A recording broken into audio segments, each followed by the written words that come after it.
All right, so with the GR Corolla prices finally starting to drop down to MSRP, or even I've seen some selling below MSRP depending on where you live. Say you're looking for a 2024, or should you wait till you get a 2025? Today, I'm going to go over some of the features that the 2024 has that the 2025 does not, and then vice versa. So that way you can kind of decide if you want to wait that extra, because I think they probably won't be selling them until probably the spring of 2025. You probably won't see the 2025 GR Corollas on the lots. So right now is a great time to get a 2024 because the prices are low, and here are all the details with them. So one of the biggest things that are going to be different is it is still going to have the 3-cylinder 1.6 liter engine, but it's going to make 20 more foot-pounds of torque and the same 300 horsepower. So if you're looking for a little bit more oomph, the new one will come with a tune that has more power than the 2023 and the 2024. It is actually compared to the Morizo tune, which was a limited car in the 2023. But with it having a tune that has 20 more foot-pounds of torque, you can easily add an intake and a tune for maybe around $2,000. You can easily do that and make more power and torque. So if that's something you're really into, then a 2024 might be a little cheaper, and you can add some aftermarket mods to make it a little better. All right, and while we're on the outside of the car, one of the biggest things that I can see so far that the 2025s does not have is a special color. I could be wrong. When they get closer to actually releasing these, it might be shown, but as of right now, it looks like it's just red, white, and black, and there's no other special colors to go with it.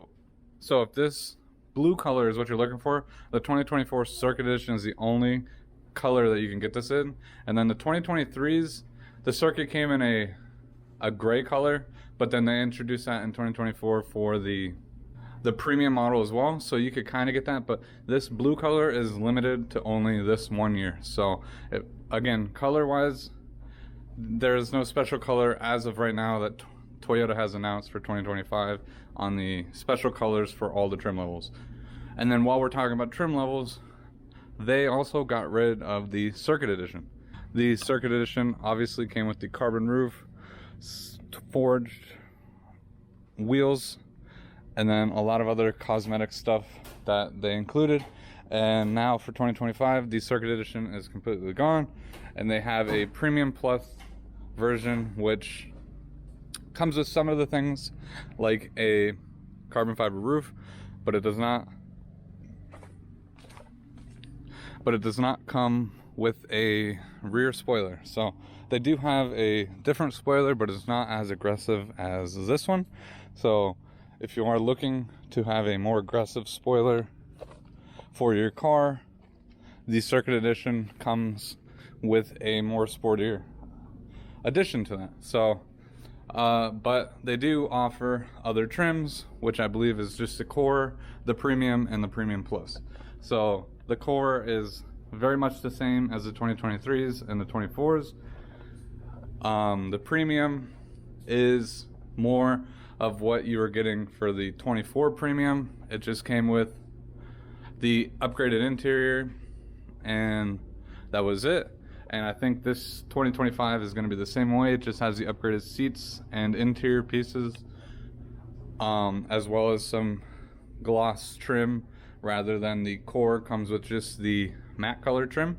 So that is one of the big differences on these, is the Circuit Edition and Premium came with gloss black, and all the Cores came with a satin unpainted finish on all the trim pieces. As I was saying earlier, when you hop into the interior, the Circuit Edition, the Premiums, and then I believe the Premium Plus will all have the nice Alcantara and leather seats.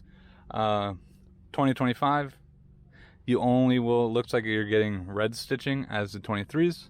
The 24s came with the blue stitching. So if you're looking for blue stitching, 2024 Circuit Edition is your only option. And then as we're in the interior, pretty much everything will be the same, except for one of the big options is getting the car with a automatic transmission. So the 23s and 24s were only default to a manual, and they did not offer anything else.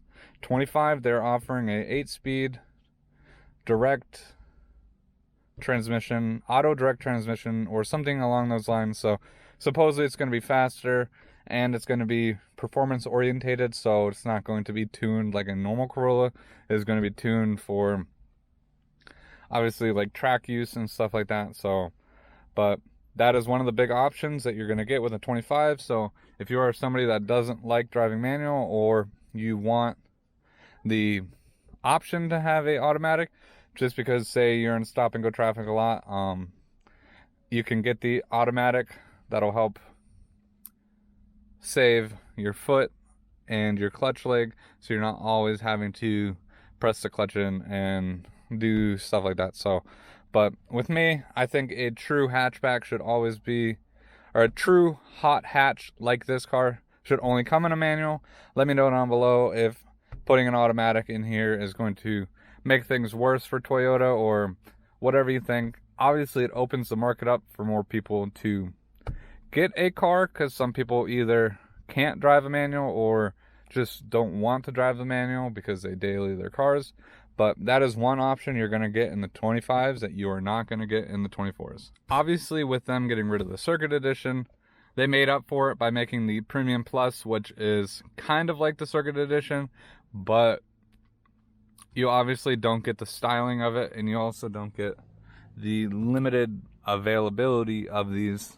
So, with that being said, with the Premium Plus that's not on the Circuit Edition, you are going to get dual zone climate for this extremely small cabin. At least your passenger will be able to adjust it. And then you'll also get heads-up display. So that is one thing I like about the 25s, is have a nice heads-up display. But it's not a deal breaker for me, because, I mean, the screen and the heads-up display are so close together. It's like not really anything like needed, but it's just a cool option to have. So with that being said, so yeah, you'll get a heads-up display and you'll get dual zone climate, and then that is literally the only thing. So they will still not include a armrest for the 2025s. I know that was a big thing for all the generations. They were wondering why there was no armrest. They still don't have one. So if you want, you can obviously go and pick up an aftermarket one. 6-element makes a awesome armrest for these cars, and it's pretty much plug and play, about 15-minute install at the most. So that is something too, and they will obviously match the stitching to your seat color. I was able to opt for the blue stitching with the blue stitching on the seats. Very great option if you're looking for an armrest. But to be honest with you, those are really the only differences that you're going to get in the 25s versus the 24s. They didn't change anything on the gauge clusters, so all of this is all the same. You just get dual zone climate, a heads-up display if you go with the highest trim, and that's about it. Like I said, the interior color is back to red, like the 23s, versus the 24s. Circuit Editions had blue. But other than that, they all come with a JBL system if you go with a high enough trim. There's no sunroof option in any of these, so you're not going to get a sunroof.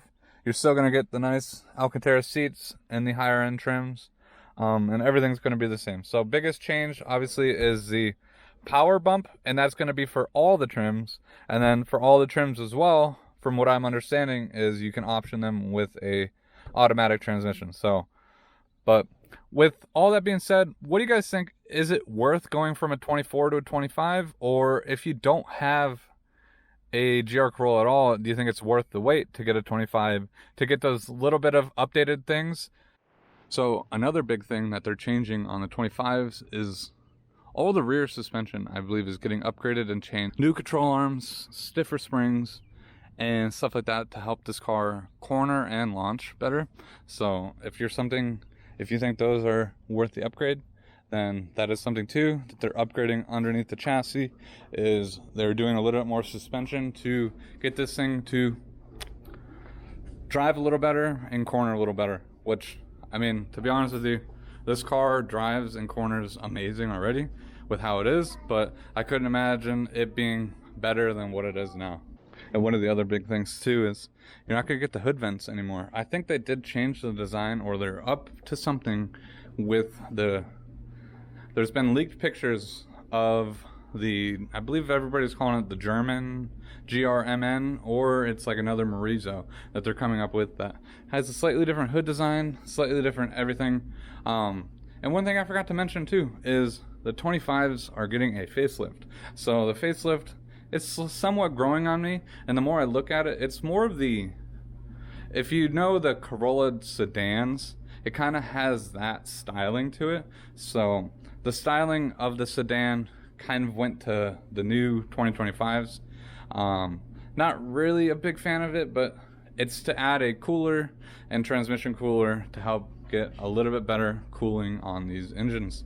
So, but with all that being said, thank you guys so much for watching. If you guys are new, don't forget to smash that like button, subscribe to the channel, and I'll see you guys next time.